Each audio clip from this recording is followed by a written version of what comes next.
नमस्ते प्रणाम दोस्तों, हर हर महादेव। तो हम यहाँ लखनऊ में बानी और यहाँ भैया लोगन के थोड़ा साथ मिल गए। तो आज ही मनोरंजन थोड़ा होत बा और ही बाबू देखा छोटू बाजार आल बा ढोलक आई भैया हारमोनिया पे हैं। तो आप लोग लाइव से जुड़े रहिए।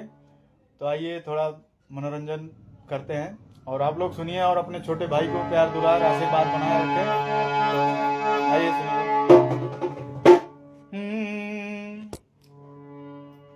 अरे तोहरा बिना अरे खाना पीना जियल भइल दुसवार हो।